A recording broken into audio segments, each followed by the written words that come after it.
champ is here! The champ is here!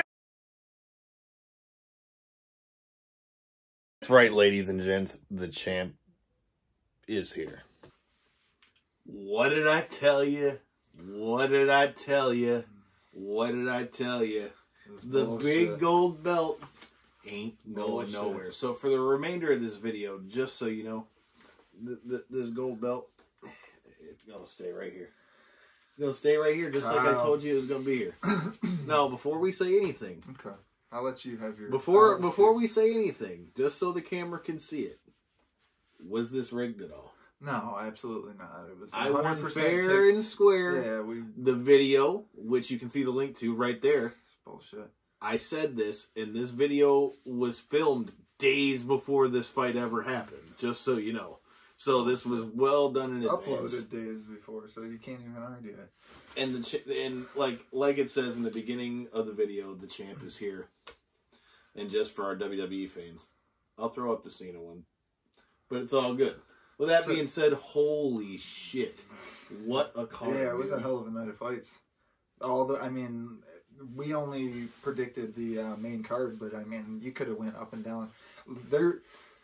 Literally any fight could have been a main event on any given fight night anywhere. Yeah, I mean, even the prelims, and even though we didn't make picks on the prelims, we're gonna give our thoughts on the. Not even just the prelims. I mean, literally, this was the best card UFC's put on in quite a while, in my opinion. So before we get to all the main card madness and we break down the points and why, I still am your Knockouts and 3 Counts MMA prediction champion. My first defense of the title. Man. Hey, I guess I gotta be the kids. I guess maybe I'm a heel over here, Chico, but I gotta be the bad guy. But they were excited. Like Slick Rick says, baby, to be the man, you gotta beat the man. I was so close. See, like right there. See that? Like he says. Can I just make mention real quick? To beat the man.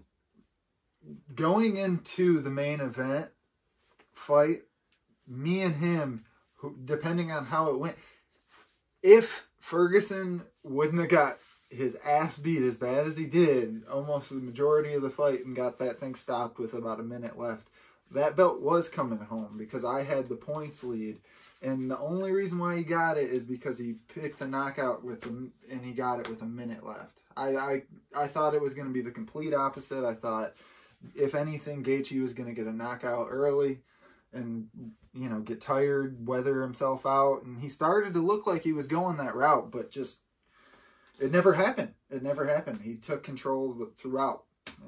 All right, so before we break down and get into everything, like he said, we are at home. And if you're in need of a home, hit up the homies at Stransky & Company Realty. Stransky & Company is a top producing real estate company, and they will get you hooked up. They've been working this whole time through the coronavirus pandemic. You can get virtual house showings, and now it's been deemed essential, so they can do on-site stuff. Make sure you hit up the homie Matt Stransky at admin at StranskyandCompany.com. Say that 5 times real fast. It's a real tongue twister. But hit them up at admin at StranskyandCompany.com. All the links to their websites, their social media, their phone number, it's all on our website at ko3cpod.com. Check it out there and check out all of our past episodes. And like I said, the prediction videos, just so that you know we really did make these picks.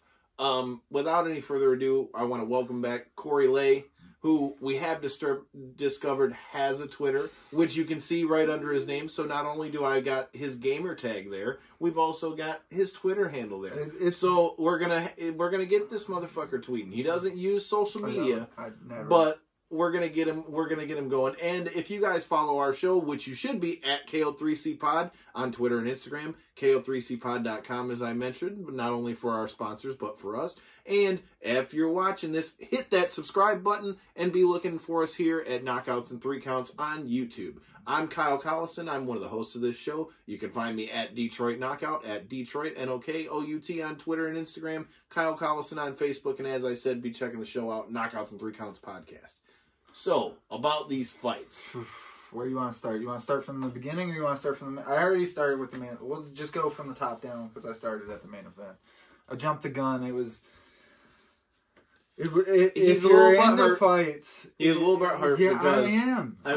It was so close. He wanted to take this boy home, so but Corey, let them know who that champion is one more time. But did I not let say this I be would known? Did we I not are say I also would planning on doing this as a reoccurring theme for all upcoming pay-per-view events. Just so we are. Corey's going to be around a lot more so to do these MMA predictions, but as of right now, don't think that belt's staying here for too long. Man. I brought it in. What, June 6th, right? That's when the belt's June coming 6th, home, right? Make sure you're checking it out. June Make 6th? sure you're subscribed so that you see it, because we're going to have a rematch for the next UFC pay-per-view, but you didn't come here to watch us cut promos. So, Corey, what were your thoughts about the early prelims? The early prelims. Okay, you want to go way back. All right, I mean, maybe not the early prelims. No, I'm completely content with breaking down these fights. Nico Price, Vicente Luque was arguably fight of the night the way through, even with everything that happened throughout the night. It was an incredible fight. Vicente Luque was incredibly technical. I mean, he looked like he was so on point with the shots. When he threw with such intent. I love when fighters not only can really throw them and get in a brawl and control themselves in a brawl, but have the intent to really plan their shots through adversity. Sure. You know, and I mean, these guys, dude, they just went back and forth and banged it out, but it was so technically nice to watch, man. Very much. Such a great fight, but Luque, man, he was just cutting angles and was hitting nasty counter shots until he finally, you know, kind of edged that one out, man. I mean, I had that was a great fight. Like I said, that very well. Yeah, that was decision. Another great early prelim was Bryce Mitchell, Charles Rosa. Oh my God, that was some of the best ground control I've ever seen in my life. It's the only time I've seen somebody go for it and have the position and have the setup for a twister 4 times in one fight. And, like, clear from just the way, if you pay attention to the way he took him down and the way he grapevined his legs, I mean, dude, he had control of him at all times. Rosa is a complete savage because he didn't allow him to finish. He's a black belt. He did all of this to a well-trained black belt. I mean, and I believe this is and I've been watching UFC since I was a kid. I believe this is the first fight I've ever seen scored 10-8 all the way through on multiple judges' scorecard, or at least one judge's scorecard for sure. But just from ground control and dominance on the ground, because he really didn't do anything on the standing. There was no real punches thrown. It was just immediately grappled him, took him to the fence, and held him in work submissions constant. I mean, from the first round through, it was insane. The amount of pressure that he was able to do on the ground, and the ability to almost pull off the twister as many times as he did while repeating the same motion and keep going for the same attempt. But the thing was, it wasn't just the twister though. He's getting the arm triangle. And he transitioned from move to move. And what's so wild about that is the fact that they're not even nearly close to the same submission. No. And the setups were different. He was hitting them from different sides. He was able to hit them from different arms. It wasn't like it was just, a set move that he kept. Well, that's my point. I mean, they're not even close in the setup. Where you've got one where he's got him completely mounted, and the other one he's got him octopused in 5 different ways. I mean, that's a different thing. And that's an interesting thing, being that Eddie Bravo is widely known for the twister, yet he was in Tony Ferguson's corner, which we're going to talk about a little bit later in the video. Tony, man. Tony can't even try to take our boy down. I told you so. Can't even try to take our boy down. So if that second round, if that bell would have, we'll save that for the end. Yeah, we'll get. So that's what we got with the prelims. Let's get. What about the actual prelims? Let's get to the main prelims before we got to the fight. Yeah. You had a lot of good fights on there, but for me, man, obviously the one that sticks out is the one that we were all waiting for. Any of you that have been MMA fans for any long amount of time know about the fight between Anthony Pettis and Donald Cerrone from WEC. Yeah. First of all, if you don't know about the fight, you probably have seen the Superman kick off the cage, because, oh my God, or not the kick, Yeah, the punch. I meant to say the Benson punch. Henderson, Yeah, that was with Benson Henderson. Yeah. But he did hit him with the he hit him with What the Superman what he punch in it, floored too. him was what he ended up flooring him was just a vicious leg kick leg kick to the chest. Yeah, don't mind me. ribs. I'm getting my fights mixed up, but the fight was a It's war. been a long night of fights. Yeah, I mean, we're doing this 2-3 directly days after the in. fights. All right, so It's been a good night though. yeah, I mean, It's been a great great time, night. man. It's Great been a way great to break up the monotony of quarantine, and hope all of you guys are safe with this Yeah. COVID-19. Hope you guys are staying safe. Pay attention to the laws and orders that they've got in your individual states. This fight was just a war, dude. But the thing that jumped out to me right off the rip, though, is the fact that Cowboy came out ready to go. Absolutely. He looked sharp. He looked clean. He looked like the counter fight really woke him up, and he's like, yo, I'm not going out like that. I gotta show Cowboy is no slump. Cowboy is not. Here's my they're question. talking about. I want to know what Stephen A's thoughts of Cowboy are now after that. Let's should- see him say something about that. Comment in the YouTube or on the Facebooks. Let us. Who'd you have in that decision? Because I definitely had Cowboy. I had him actually 3-0. I thought he won the fight too. But again, that being It was said, a close fight, we're though. both fans of Anthony Pettis here, and it was a Yeah. close fight. It's not one of those fights where I'm like, yo, they just totally screwed him. I think, But you could even see from Anthony Pettis' reaction when he got his hand raised. He was anticipating and Donald Cerrone, the winner, and then when his hand got raised, his whole reaction was like, oh shit, I'm the winner? Oh, nice. Like, he wasn't expecting it. And when a fighter does that in a fight, that there's usually a sign that, even the judges might have got it wrong. And I mean, but look, dude, it was close. And no It was disrespect. I mean, incredibly close. and anyone that's going to say that, exactly what you said, that retort, oh, Anthony Pettis knew he lost, so whatever. Dude, look, if I just went through the war that he went through, I don't give a shit if I thought I lost or I didn't. If they gave me the W, I'm taking the W, and we're getting out and hitting the pay window. Okay, that's just like he did. Just like he did. What I say in the prediction video, laid and prayed his way to a victory. How is it laid and prayed? I actually prefer knock the shit out of somebody for a victory because Justin Gaethje knocked Tony Ferguson's head into orbit. Okay, so I don't think that's laid and prayed. And if I remember correctly, Henry Cejudo didn't lay and pray either. He won by knockout too. He did. So but that's not lay and pray. Before we jump into the main card, real quick, not to keep cutting you off, but I think. You see this? He brings it up, and then when I retort, because I can't have him thinking he's the champ just because he won. Am I not the champ? Though? On a lucky judge. Am I not the champ? Lucky judge stoppage. Who won and who lost? But did you beat me? Ref stoppage. I just said did you beat stoppage. me? No. You're keeping the belt at home till the 6th of June, till we run this back, and I get it. At least another crack at it. That's the nice thing about it. Pay-per-views run usually once a month. I'll be swinging at that belt a lot. I'm a fighting champion, baby, so you'll get another shot at the next pay-per-view. Like I said, we're not doing these for all the fight nights, but you will see these when it comes to the... We'll do prediction videos. We'll do the prediction videos, but not the title's not on the line all the time. You got to work your way back up to get a shot at this. Yeah, it's understandable. So that's how we're doing. It's a work in progress, too. There very well could be a lot more people coming. We could start doing like Zoom pick-ins. So we have talked about this, though. I can confirm, though, that for the next one, at the very least, you'll see Corey and I on here.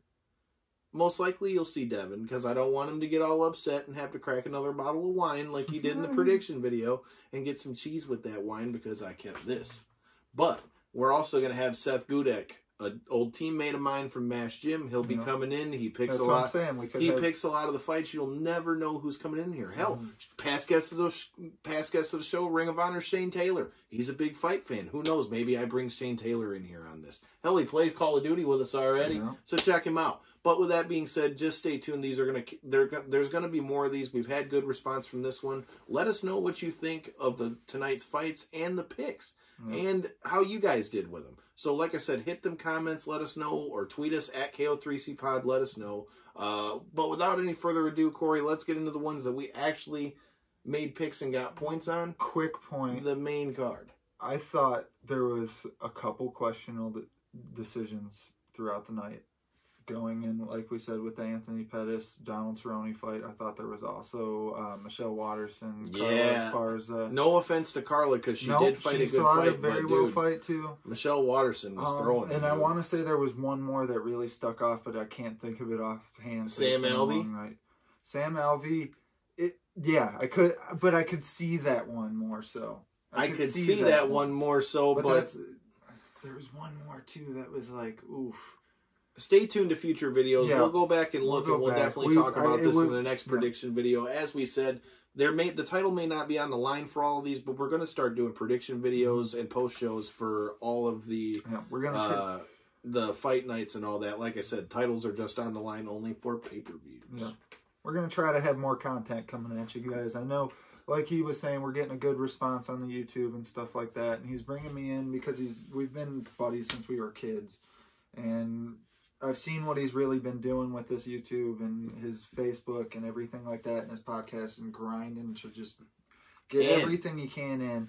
And I think this would be a really good addition to the channel. So if you guys honestly enjoy the videos and what we're trying to do here. Let us know what you think of Corey, man. Like, you know, Corey may not be a regular host on the show, but, you know, he's been here with us for the fight previews and predictions and all that stuff. Let us know what you think, man. Let us know if you think Corey knows what the hell he's talking about. Maniac. And stay tuned this Monday. We're dropping a major bomb on you for who's coming on the show this Tuesday. For all of our wrestling fans, as you can see, and you guys know if you follow our channel, he's got the wall up here now. We've got the who's who, but man, wait till you see who I've got for you coming this Tuesday. So, without any further ado, let's get to the main card. Okay. So, first fight we had on there, you had Yorgan De Castro and Greg Hardy. I came out victorious in this one. Yeah. I got 1 point on this one, though, because I did pick the right person, but I picked him via knockout, and he won via decision. It was almost what I said, with a kind of sloppy heavyweight decision. I think, honestly, my boy was cruising his way to a victory, Yorgan De Castro, my pick, except he hurt his foot. He immediately pointed it out to Hardy at the end of the fight, said, I can barely walk on this thing. That's why I've been avoiding you the last 2 rounds. He was looking good in the beginning, but, I mean, the athleticism of Greg Hardy really stood out. I mean, you could just see him. We were watching the fight with a couple more casual fans, and the immediate thing they pointed out was the athleticism difference and just the size, and you could tell the quickness difference. But like I said, Yorgan De Castro was definitely getting off some good shots. In the beginning. Dude, he definitely was no slouch. But can I just say that was the exact thing that I said that I thought was going to be the difference in this fight? Was the athleticism of Greg Hardy. Was it though, or was it? I do, and I'll tell you why I think it was the athleticism, because Greg Hardy didn't keep that pace up the whole fight. He did it in short bursts. And I think the explosiveness of his athleticism and being a former football player, I think that's why he's able to get in and get out. So I do believe it's because of the athleticism. And I think he was a lot more active. And I think once he started really letting go of those leg kicks, the leg kicks really started tearing up De Castro too, because if you look, he couldn't walk, not only because he had a broken toe, because that's another thing. He broke his toe, but what it was? His toe? He broke his toe. Okay. He broke his toe. But he had a giant welt on the inside of his leg. He was getting hit with shots. Yeah. I think if Hardy can learn how to be more fluid with his striking, he can throw more combinations and things of that nature, then he's going to get to a point where he'll be able to be more fluid and be able to use that explosiveness, and I think you'll see more finishes come that way. Right now, he's kind of trying to do what Francis Ngannou is doing, but he ain't had the same. He doesn't have that. Ngannou, if you want to jump to that fight, oh my! We'll get there. We're gonna go in there in order, because we got to keep them up on the points of people slayed in front of my eyes. I feel like just like it was tonight. So, like I said, on this one, you know, Devin had Yorgan De Castro, Corey had Yorgan De Castro. I was the only one who had Greg Hardy on this one, so I got 1 point. Next fight on the dock for this one, for the main card, was the Francis Ngannou. No, you're skipping. That was Calvin Kattar was next. I thought they were third, though. No, Ngannou was the third fight. Okay, all right. Yeah. So the next fight, I lied, was Jeremy Stephens versus Calvin Kattar, which Calvin Kattar, which was a damn good fight. They beat the shit out of each other. Oh, boy. And before we get into it, we got to talk about what happened. 145 versus 150. War.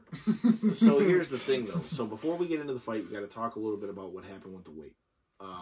Usually, any of you guys that have watched our shows on MMA fights or, breakdowns, I'm usually very critical when someone misses weight. And I'm not by any means condoning Jeremy missing weight. But I do feel like, again, with what we're talking about with circumstances and COVID and all that, it's a little different. dude, that's a little different. Let it slide and Jeremy more. Is a big 145. Yeah. I let it slide a little more than like I said, I don't condone it. I think he should have lost some money, but I thought 30% was a little steep, dude. And that's before you're, that's off the top. That's and again, check out past guests of the show, Miles Jury's channel, which there's a link in the corner to his channel, because he, breaks down what he's making in these fights so that you can get a better idea of what these guys actually bring home. He's put out some real quality content on that, actually. Like, he's done, like, when current fighters are coming into fights, he'll break down what he made in a fight against them, say, 5 years ago or whatever. Yeah, Donald Cerrone. He did that against Donald. He did one for, I think, Diego Sanchez. I think he did maybe even a third one, too. But check his channel out. He did them for a few, and like I said, we're just trying to give you an idea of the content that you can expect from us here at Knockouts and 3 Counts. Miles is a multiple-time guest. Sam Alvey, who was also in the prelims like we talked about. Great fight. There's another episode with him up there on Apple Podcasts, Google Play, Spotify. Anywhere you get your podcast, man, you can find them, and we will be bringing Sam Alvey back to you, hopefully real soon. Plug City over here with Kyle. Hey, bro, Plug City. I got to get in where I fit in, and, our friend, the Machine Brian Cage, which you can see, again, just like Francis Ngannou, this guy engulfed my head when I took the picture with him at StarCast, but he's known as Mr. Get My Shit, and I'm just trying to get my shit in, bro. Well, all right, so let's talk. Go back to the Calvin Kattar, Jeremy Stephens, rolling back to where we started all this. I picked this one, got me some good quality points on this one because, like I said, my boy Calvin Kattar really came through with some clean boxing. He looked like he was almost at times struggling with Jeremy, but at the same time, it looked like he was more so just timing and trying to be real precise with his shots. It looks like he's almost kind of taken a boxing-heavy version of like an Israel Adesanya where it's like sniper shots. You know what I mean? Compared to consistent combos and land, just he's trying to more so lean in and get the bombist counter. The bombist. The bombist. Not bombist. The bombist. The bombist counter shot that he can land at the, given time. He really came through with some clean boxing, though, man. I mean, like I said, when he was letting the hands go, it was landing flush. That being said, Jeremy Stephens is no looked hope. Real clean, too, though. Like, he landed very nice shots, and especially in the first couple rounds, he deserves every last bit that he gets. I mean, look, bro, on the first 2 rounds, he was giving it to Calvin Kattar, bro. Because if you look at, even if you look after the fight, right? So we all got to see at the end of the fight, Calvin Kattar, really split Jeremy Stephens open, something nasty. But Calvin Kattar had a broken nose and his mouth was leaking the whole post fight. Dude, and his nose was smashed in. Like, if you look at this man's nose, his nose was smashed in. Yeah. So, like, don't get it twisted. Any average fighter, any lower level guy would have been put out by Jeremy Stephens. Homie was hurting, dude. Yeah. So I mean, it was a damn good fight, but man, when he hit Jeremy, he hit him with one of the cleanest step in elbow, caught him, hurt him, and dropped him. But what a lot of people didn't realize, and I didn't realize as we watched it, man, it wasn't that first elbow that dropped him that cut him. He dropped him and then proceeded to just come down and slice him, and it just cut him a big old Jason hack on his head. Going into the knockdown, because, I mean, I'm watching in real time, and I thought it was a short, like, check right that caught him on the way in. That's what I thought dropped him. But then when they played the replay, It was actually like the blade of the forearm just before the tip. It was of the elbow that caught him in it. It was on the way in of Jeremy throwing up. It was clean and perfect. It was as good. I've been telling, me and him have watched fights together for what now? The last 3 years, roughly. We've been at least 2 years. At least 2 years we've been watching fights pretty consecutively together. And I've been saying this for a long time now with a lot. My boy Tony kind of originated it. Didn't do it at all tonight. But originated the real step-in elbow. You know, instead of throwing a jab to lead in or a straight right or a counter or hook or anything like that, just lead in with the forearm and was just cutting everybody up with them blades. And you've seen Calvin do a great job of that tonight with that, you know, with that drop. I mean, hey man, he did his thing. Like, there's no way to look. Yeah. I had all bullshit aside. I was all about Jeremy Stephens just because I'm a fan of his. Plus, you know, him being buddies with our homie Miles Jerry. Look, dude, Calvin Kattar really made a statement. Absolutely. To have a finish like that against a guy like Jeremy Stephens, who's not only a veteran, but his striking looked great because he beat the hell out of Calvin Kattar too. Secondly, he's a veteran, man. Like a guy who does not get knocked out like that. So for you to be able to finish the man, that really says a lot for you and what you can do going forward. So this is definitely a big win for Calvin Kattar. Both Devin and I both picked Jeremy Stephens on this one, so neither one of us got any points. Corey got 4 points on this one because he picked him via knockout. Yeah, I got consolation points, but I got the big prize. I got the big prize.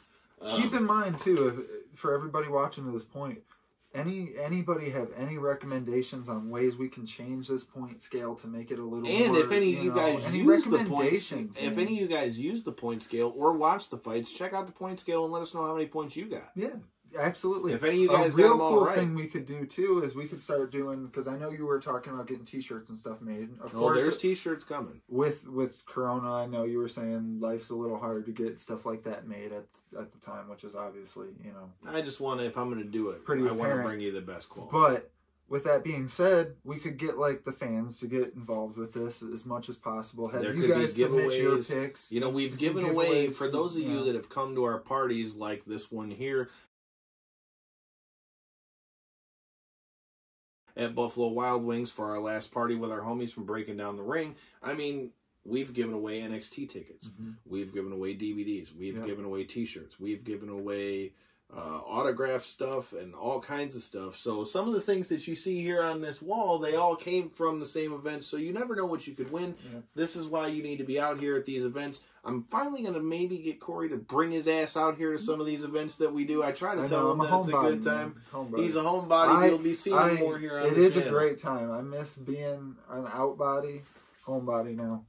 But that being said, once the world gets back to normal, I'm going to try to definitely get back out there more. What we were getting at is for those of you that haven't been to our parties, we do some pretty dope giveaways. So if you guys like what you're seeing here in these prediction videos, let us know in the comments. And then, like I said, there could be some giveaways if any of you guys can maybe you can beat me. Maybe you don't get a shot at the big gold belt, but maybe I got a nice consolation. We can set up some cool stuff. We can set some stuff up. We can come up with some consolation prizes, like I say. So that's that fight. That's 3 fights in. Now, like I said in the other video, we got to nut cutting time. It's title fight time. Kind of like we kind of jumped over the Ngannou fight. We made note of it. I mean, granted, we talked about it as quick as we jumped over this fight. We basically talked probably more than the fight actually went on. I think it was 20 seconds. Well, let me break it down to you. This is what happened. Francis Ngannou, have you ever watched The Avengers? When the Incredible Hulk becomes the Incredible Hulk. Francis Ngannou went from quiet, mild-mannered Bruce Banner, or Francis Ngannou, to, he threw a punch at me? And just went Hulk smash across the cage and, caught a body on this man, as you can see in this picture right here. He went off on... I mean, Rosenstruck, I've been a big fan on his rise up. He's looked incredibly well. This was his first loss, and I really hope he, can improve from this. You know, it sucks that on a card like this with all the eyeballs that, you know, you suffer your first loss. But hey, man, there ain't much to talk about on this one. That man just... If there's anything you can say, he's a very good up-and-comer, and one loss in the UFC heavyweight division doesn't mean much. I mean, he's definitely... And to somebody That's like... fair, but man... And to somebody like Ngannou, in that fashion... It is what it is. Ngannou is an absolute monster, and when you get rushed like that from a man that's cutting weight to get to 265 and is absolutely ripped with, like, I mean, he looked like he had, what, 15, 20%? Oh, no, that. Dude, he's a big dude, like we showed you in the pictures. But his body fat percentage is, what do you think? He's not a fat guy, dude. He's whatsoever. Maybe, I would 15, say 10, 12%, maybe. 15 to 20 absolute max. Yeah, I mean. And, I mean, he's just shredded. 20s. He's going in there shredded, cutting weight. He's shredded in there. Yeah, I mean, dude, this man came in there ready to go. But I will say, though, with that being said, you know, mark my words, you know, if he don't start working on some more of that, you know, technique there, you do that against a guy like Stipe, bro, that ain't gonna. We had this little debate during, or you know, immediately following the 20-second onslaught that he poured, but he did that exact same thing to Cain Velasquez, ended his night early as could be. He did the exact same thing. I feel like Cain isn't as dangerous on his feet as Stipe is. Okay, what about Curtis Blades? Curtis Blades is no slouch. Not a slouch, but is he as dangerous as Stipe? I don't know. No, he's not. Exactly. But we're talking about Stipe. Since he's talking about titles, we're talking about Stipe. Can he do that to Stipe? Can he take it? I think he could. With hands like that, you can't deny the... Does he have power? Yes. But I'm saying if he doesn't set it up more on his way in, he will get knocked out. I think his coaches are doing a real good job. Oh, they are. Clearly, it's working. I'm not saying he did anything wrong. Clearly, he knocked the soul out this man's body. You seen like in the Derek Lewis fight, you seen him really struggle to get his confidence back after the loss to Stipe, and for his ability to get his confidence back, and not only that, kind of learn how to, because he is fairly new in MMA. I believe he started training fairly later in life compared to. Oh yeah, he was late. He was late to the party for sure. Yeah, and so he's doing what he can to. He's progressed to a level so fast that his technique level might not be so high, but is that, like we were talking with the Greg Hardy fight earlier, his athleticism is to another level, and his ability to use his size and really rush in on somebody and get in and just he's coming from here. Like he basically landed it another was like Alice the Incredible Hulk. He came stomping across the cage and was throwing bombs. Put him out. Like I said, there's nothing more to say. Francis Ngannou by murder. He caught a body. He'll get the next title fight after. They already said it was a title. They said it was a his, title eliminator before the fight started, so he's definitely getting the next title shot. Yeah. So as we get co-main time. So as we get here into these title fights, you know, this is a first fight back in 1,227 days for Dominic Cruz. You know, he's had a long layoff, but he's shown that he can do this before. As far as the fight, I mean, I think it was a great fight. I mean, I think kept it competitive. I mean, it wasn't like Cejudo smoked him, but I think Cejudo took control. He had a lot more power. He had a lot more power, and he just ring rust was a thing. I believe. I believe it truly was a thing, and I don't even think it was just before the fight. You've seen I made the same choice as you. We both, you know, Cejudo's really impressed me as a fan of Cejudo's. Him choosing to say that he's retiring while he's still on top, I can understand it. I really can, and I wish the best for him. It's a little different with him though, because you know you got to remember he's got that long pedigree in wrestling, which those guys got to. You got to dedicate your whole life to become an Olympian. Absolutely. So I mean, we're not just talking just in the fight game. We're talking. How old did they say he was when he won it? 21, 22 or something like that. So he wasn't, you know, fresh off the block, 18-year-old or something. He was, you know, college age, you know. Fighting for he's 33 years old now. Yeah. I mean, I get it. But as a fan of his, to see what he did to an absolute legend, and the fact that he went into this whole fight saying he's legend chasing and he's, you know, slaying GOAT and serving GOAT, and I hope he continues serving GOAT. I mean, rebook the Aldo fight. Actually, before the Aldo fight, get my boy Aljamain Sterling in there.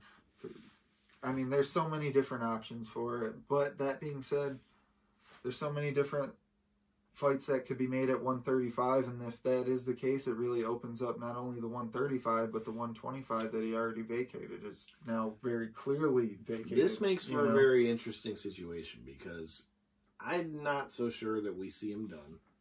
Me either. I'm not so sure that we see him done, and I definitely think, you know, and you heard John Bones Jones say, like this tweet says, you know, somebody's looking for a new contract. Mm-hmm. Okay, I could totally agree with that. Sometimes I think people are flying off the handle, but I couldn't blame him. If he said long before this fight, as Joe Rogan mentioned, that if he wasn't going to be getting paid what he should be to be fighting, he didn't want to do it no more. So clearly absolutely. That's an issue that he had even before this happened. Mm-hmm. So, I mean, even if it is a money grab, it's something that he had said before. Over the last couple fights, he's been mentioning that. As far as the fight, man, I think the big difference there was even though Dom's footwork looked, you know, reminiscent of the Dom of old, the angles and the explosiveness of Henry Cejudo, I think, were the difference in this one. Because he was able to hit Dom in spots where Dom is usually the one hitting other people and getting out of the way. And eventually, as you saw, it clocked him when the left hook put him on his ass. And then, you know... No, it was the knee. It was the knee coming in that put him on his ass. You're correct. The left hook hit him, and then he threw the knee right behind it. Yeah.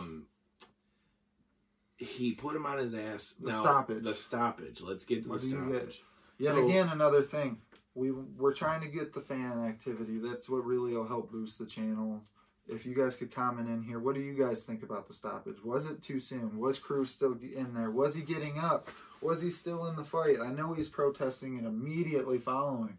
But that being said, I counted 11 shots thrown, 1 missed, 10 landed, unanswered. He was starting to rise from the ground, but he was face first into the ground.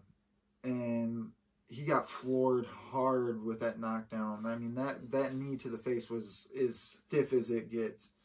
Yeah, I mean, he almost Ben Askren the man. Well, right, but here's the thing. That brings a good counterpoint to the next fight because they both ended in dramatic finishes. So for me, at first glance, I thought that they stopped the fight kind of quick because I thought he was starting to get up. But after they showed it in slow-mo and we counted how many shots he took, I can see that stoppage. Yeah. I can see that stoppage after looking at the instant replay, but that one, I could still see an argument for somebody saying something. That one, there's an argument where I could see it.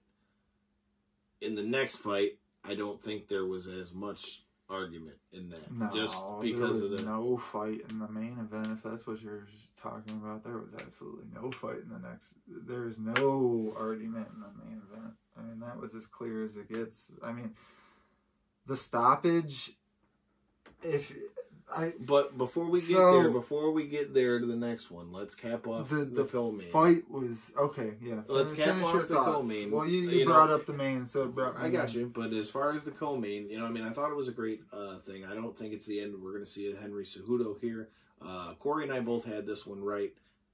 We both had him winning, but by decision, so we both got a point on this one. But I mean, again, great fight, and I mean, if it is the way that Henry Cejudo wants to go out, I mean, there ain't very many ways that you can go out much better than that. No, absolutely on top.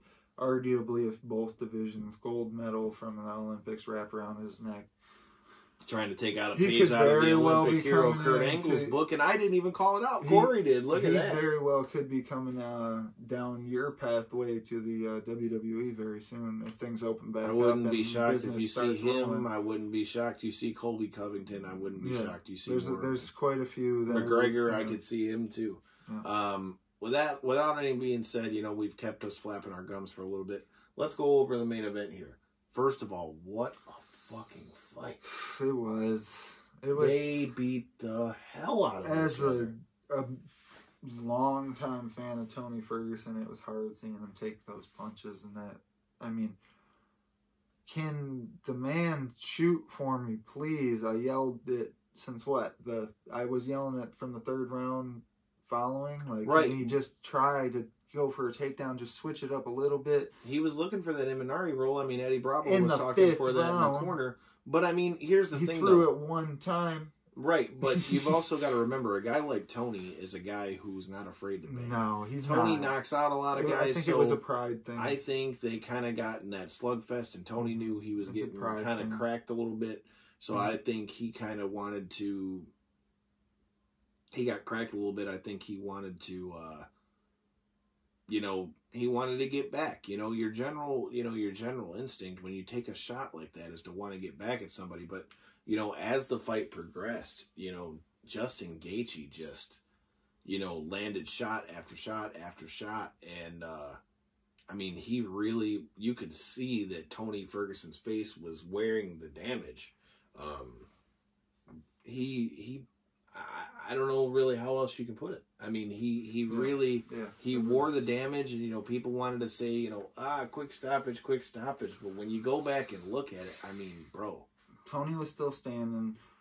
But dude, he lost me the championship belt that's sitting next to us right now because he didn't lose this one because this one's staying right where it's at.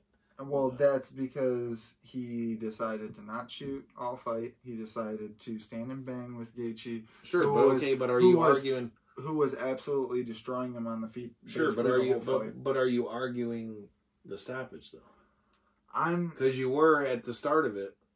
So, as I let it kind of sink in more, I see, and to bring up, I guess, the dark side of fighting and everything, I watched back some of the old boxing fights of the last, year and a half where we had a couple fatalities in boxing and stuff, and Tony was almost on that same path, not to make light of it, but he was getting ate with everything a complete destroyer in Justin Gaethje had. I mean, and not only getting hit with haymakers, I mean, we're talking about clean, precise, good head movement, good angles, getting out of the way, keeping his head off center line. He was hitting them with clean shots, nice body shots, and that left hook was just landing all night long. Yeah. Justin put in work. I mean, he put in absolute work. And like I said, if you look back in the picks video, I said that, like our buddy here was picking with a little bit of bias. This was my bias pick because I wanted to see the Tony Khabib fight. I kind of, in my heart of hearts, had Justin Gaethje knocking him out. And that's not trying to retort my pick or anything like that. I made my pick. I fully stand by my pick, but I kind of was very worried about this. And don't mistake what I'm saying. Just because I picked Justin Gaethje, Tony Ferguson's a Detroit guy. I'm a fan of him off rip, just with him being from Detroit, and I've always been a fan of him. I just thought with the weight cuts and the drastic difference in opponent, which are all things that I said. He even noted that in the post-fight interview that the drastic change in opponent really made a change in how he fought the fight. And that was what I said I think would be the biggest change. Yeah, because I think he was planning on standing up, and his whole camp was about standing up, but it was about standing up with somebody who was trying to take him down. And Gaethje was landing at will and was like, we can keep going. Yeah. Now, I feel like the only time Tony really started to have any success was, and I kept telling you this throughout the whole fight as well, is Tony's best when he gets weird. And I mean this with no disrespect, but that's Tony's fighting style. He's best when he's at his weirdest. I think by the time he tried to start doing that stuff, I mean, I don't think it was necessarily too late, but I think with the cleanness of Justin Gaethje striking, he didn't want to open himself up for any worse damage than what he's taken. Argument of game plan here. I'm just trying to dig into Tony's mindset. I think what he thought was short notice for Justin Gaethje. He was going to get tired. He was going to throw heavy, like he was. But Justin Gaethje didn't end up getting gassed at all. He showed his gas tank. His gas tank was amazing. He didn't get gassed whatsoever. He held up the same pace, pushed pace. I mean, he was barely breathing heavy, it looked like, in the 5th. I couldn't, he poured on a clinic, man. He put on a credible fight against an absolute top-notch fighter. I said it in my picks that, Justin sometimes didn't show up in the top fights, like his losses were all in spots where he was put in the, real top-notch, fight. And hey man, they talked about it even during the fight that, in the big fights that was, where he had some issues. But dude, at the end of the day, he showed up and showed out. And they showed Khabib's tweet on the screen for a good minute afterward where he said no comment. Where is Khabib's mind going to be at? Because this is going to be a totally different opponent than what he was expecting with Tony Ferguson. And with the performance like that, I mean, not that I'm calling Khabib scared at all, but that's... you better protect that chin, homie. That's going to be a rough fight. And I mean, granted, we didn't really get to see Justin Gaethje's takedown defense, which I feel like we really haven't seen throughout at least his UFC stint. But it's going to be tested, and it's going to be an awesome fight. I was kind of hurt that Tony and Khabib might now never happen. But, I mean, what's done is done. Justin, like this belt sitting next to me, I guess this man might have got lucky. Justin Gaethje did not get lucky in his belt chase. Hey, man. I told you guys. I know what I'm talking about. The belt stayed here.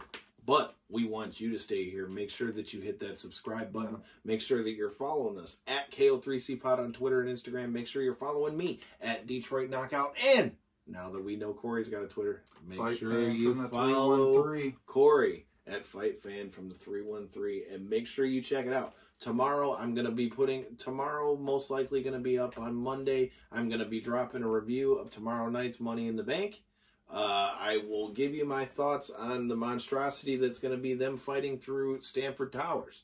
So we're going to talk about that. And like I say, stay tuned. This Monday, I have a huge announcement. You guys are going to be really happy with the guest that I bring you this week, this Tuesday, especially if you're a wrestling fan. So make sure you follow all of our social medias so that you don't miss out on anything. Thank you to our good buddy Corey Lay. Like I said, I think the MMA predictions and post-show videos are going to become more of a regular thing as we've gotten a lot of good response from you guys. We might even do, like I was saying earlier, video calls, stuff like that. Just incorporate more stuff. I mean, like I said, Seth Kudak is going to be coming in with us. Time. We're going to keep you guys entertained, so make sure that you stay tuned. Hit that subscribe button. Hit that like button. Make sure you're following us on Facebook at Knockouts and 3 Counts Podcast. And until the next video, we appreciate you guys watching. Peace. Stay safe. Have a good day.